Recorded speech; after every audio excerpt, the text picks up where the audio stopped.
अजीज तलबा और तालिबात,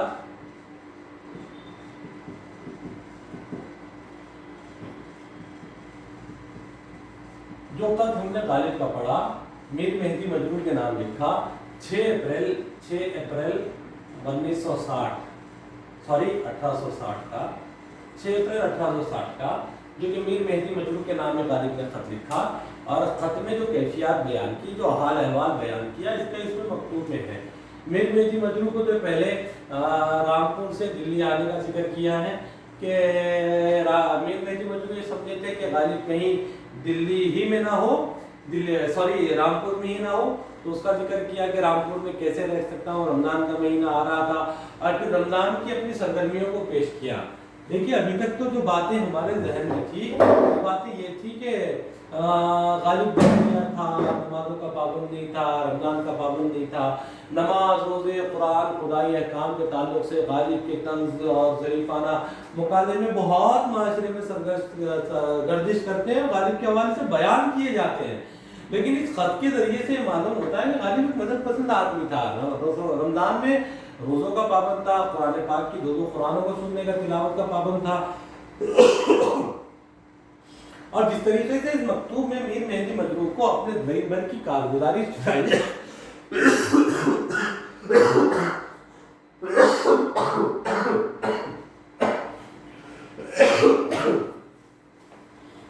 जिस तरीके से दिन भर की कारगुजारी सुनाई, उससे अंदाजा होता है कि यकीन गालिब हो सकता है, गालिब के मिजाज में ज़राफ़त थी। हाँ, गालिब खुद पे भी चोट करता था, गालिब खुद पर भी तंज करता था, इसलिए गालिब ने कुछ तरह इस्लाम के अहकामात को पर भी एक ज़रीफ़ाना नज़र डाली है, इसमें कोई शक नहीं। लेकिन ये बात भी नहीं है कि गालिब इनकारी था। हाँ, बहरहाल ये बात अपनी जगह रही। अजीज तलबा तालिबात, इस मकतूब में गालिब ने जो मीर मेहदी मजरूर के नाम खत लिखा है, इस खत की ज़बान और अंदाज बयान देखिए। हाँ, और एक ऐसा खत जो हम हमारे करीब में भी अपने दादी या अपने बड़ों के हवाले से लिखा करते थे। जब हम खत लिखते थे तो हमको कहा जाता था, हमारी दादी हमको एक बने टके जुमले लिखवाती थी। पहले होता था अस्सलाम वालेकुम। हमने अक्सर देखा है कि हमारी दादी अपने भाई को या हमारे चाचा को भी, अपने बेटे को भी खत लिखती थी। मैंने तो अपने उनके भाई को लिखे हुए कई खत लिखे हैं। तो वो लिखवाती थी अस्सलाम वालेकुम भाई साहब, पहले लिखवाती थी भाई साहब अस्सलाम वालेकुम व रहमतुल्लाहि व बरकातहू, उम्मीद तो आप खैरियत से होंगे, खुदावंद करीम से नेक चाहती हूँ। ये जो जुमला था कि बहुत अच्छा था। फिर घर के अपने भी सारों के हाल अहवाल बताती कि हम कैसे अच्छे खैराफियत से, उनसे भी अपने सारे उनकी भी नेक ख्वाहिशात का उनके भी हवाले से इजहार करती थी। ये तो पहला पैराग्राफ फिक्स था। उसके बाद अपने मुद्दा पर आती थी कि मैं फला जरूर जो भी बयान करना होता, कोई भी मुद्दा होता, कोई जो मजमून जिसके लिए, जिस हवाले से किसी को दावत देना हो, या किसी मौत कुट्टी का जिक्र करना हो, किसी खुशखबरी पहुंचाना, ये सारा दूसरे पैराग्राफ में आ जाता। तीसरे पैराग्राफ में मकतूब अलैह के घर के हर फर्द के लिए सलाम और दुआ लिखवा दी जाती थी। ये एक अंदाज़ बयान था। और आखिर में तुम्हारी बहन, तुम्हारी आपा, जो कुछ कबात बनाते हो अपने लिखते, बेटे को भी लिखवाती तो बड़े अच्छे अंदाज में खत लिखवाती थी। हमने ये अंदाज देखे थे और ये ज़माने कदीम से भी चलता आ रहा था। लेकिन गालिब ने जो अंदाज इख्तियार किया, जो अलक़ाबात की ओढ़ पेच के दायरे से बाहर निकले, और गालिब ने जो ज़बान इख्तियार की और जो रिवायती ढंग को चोट की, ये गालिब का हिस्सा रहा है। इस खत के अंदर आप देखें तो हमको आपको अंदाजा होगा कि गालिब ने खत लिखा डायरेक्ट मीर मेहदी मजरूर गालिब के शागिर्दों में से, मीर मेहदी मजरूर से डायरेक्ट मुखातिब है गालिब, ना सलाम, ना कलाम, ना अलकाब। अब ये बात भी नहीं कि गालिब ने कोई अलकाब इस्तेमाल ना किया हो, सलाम का गालिब करते थे। गालिब का मिजाज था, मनमोजी आदमी था, मन में आई बात कह दी, मन में आई छोड़ दी। ऐसी भी गालिब ने बंदे के अंदाज की पाबंदी नहीं की है। अब जब यहाँ पर बयात की तो अपने मकतूब अलैह के इस्तफसार हो सकता है, इससे पहले मकतूब अलैह ने या फिर मीर मेहदी मजरूर ने गालिब से कोई खत लिखा हो और ये बात कही हो कि मैं ये समझ रहा हूँ कि आप रामपुर में हो, उसके इस्तफसार के जवाब से बात शुरू की है। کہ بھئی میں کیسے رامپور میں رہ سکتا ہوں، اور اپنی پوری روداد رمضان کی سنا دی۔ اس کے بعد رامپور سے واپس آنے کی وجہ لکھی ہے کہ میں کیوں آ گیا، دل تو چاہ رہا تھا اور بھی رہوں لیکن اپنے واپس آنے کی وجہ کو بیان کیا ہے۔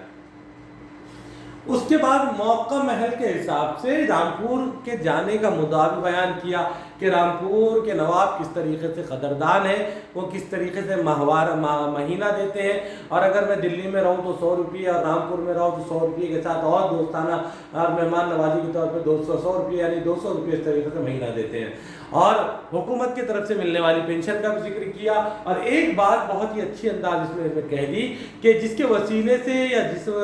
جس راستے سے وہ پینشن آتی تھی 1000 روپے مہینہ، اس میں سے وہ شخص کس طریقے سے 250 روپیے اپنے اڑا دیتا تھا۔ یعنی کرپشن کا مزاج ہندوستان کی مٹی میں آج کا نہیں ہے، پہلے سے چلا آ رہا ہے۔ اس بات کو بھی غالب نے یہاں ایک بہت ہی سلیقے سے بیان کر دی۔ پھر بعد میں اپنے دوست احباب کا بھی احوال لکھا، سلام کلام لکھ کے لوگوں کو دعائیں پہنچائیے۔ اس طریقے سے غالب کا یہ مکتوب مکمل ہوا۔ عزیز طلباء و طالبات، اس خط کے اندر نیا پن کیا ہے، کیا جدیدیت ہے، اور کس جدیدیت کا ذکر اور کس زبان کا ذکر، کس انداز بیان کا ذکر غالب کے خطوط کو لے کر کیا جاتا ہے، اور کس لیے غالب کو جدید نثر کا محدث کہا جاتا ہے۔ تو آپ دیکھیں گے جس دور میں غالب مکتوب نگاری کر رہے ہیں وہ دور ایک تو تاریخی اعتبار سے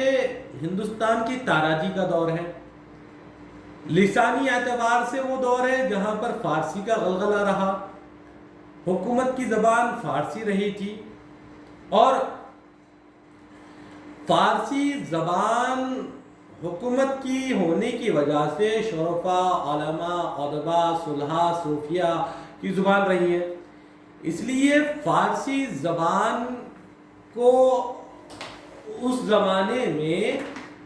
شرفاء و ادباء کی زبان کے طور پر تسلیم کیا گیا تھا، لیکن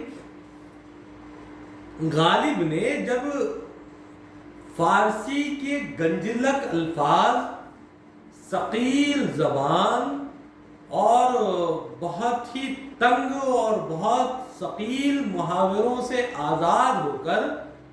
اردو زبان، اردو ادب میں جو مکتوب نگاری کی ہے، اس کے اندر جس اسلوب کو انداز کیا، جس بے باکانہ اسلوب کو انداز کیا، اختیار کیا، اور جو مراسلاتی زبان سے پرے غالب نے مکتوبات میں مکالماتی زبان کا اختیار کیا، اور غالب کے خطوط کا مطالعے کے دوران جو بات ہم کو معلوم ہوتی ہے وہ یہ بھی ہے کہ غالب نے جس اردو زبان کا استعمال کیا وہ اردو اس وقت کی رائج الوقت نہیں بلکہ اگلے 100 سالوں کی زبان تھی۔ کسی نے کہا ہے نا کہ کسی ادیب یا کسی شاعر کے کلام کو اس کے مرنے کے 100 سال بعد پڑھا جائے اور اس پہ سر دھنا جائے تو یہ بات تسلیم کر لینی چاہیے کہ وہ صدی کا سب سے بڑا شاعر تھا۔ تو غالب کے صدیوں کے بعد بھی غالب کے اشعار اور غالب کی نثر دونوں قاری، سامع، ناقدین، مبصرین کو غالب کی قلم، غالب کی فکر، غالب کا انداز بیان، غالب کا اسلوب نگارش اور غالب کا فارسی زبان سے آزاد، سادہ، سلیس زبان کا استعمال، یہ غالب کی ادبی خصوصیات کا حصہ ہے،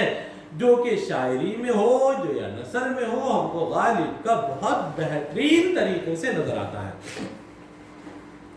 عزیز طلباء و طالبات،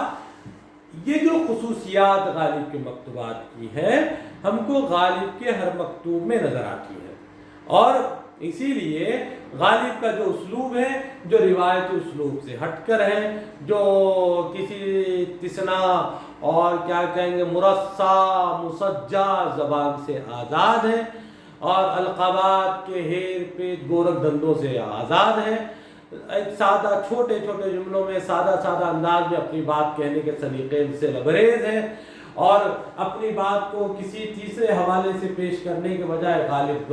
بالواسطہ اپنی بات کو پیش کر دیتا ہے، اور مراسلاتی انداز کو بالائے طاق رکھتے ہوئے اپنی بات کو بالکل یوں جیسے مکتوب علیہ سامنے موجود ہو اور اس سے ہم کلام ہو، اس انداز میں اپنے مکالمے کہتا چلا جاتا ہے، اور حال دل یوں بیان کرتا ہے جیسے وہ اپنے سامنے بیٹھے ہو اور وہ ان کی سوال کا جواب بھی دے رہے ہو۔ اس طریقے سے غالب کے مکتوبات میں غالب نے اپنے مکتوبات کو پیش کیا۔ انشاءاللہ اگلے مکتوب کا ہم اگلے باب میں مطالعہ کریں گے۔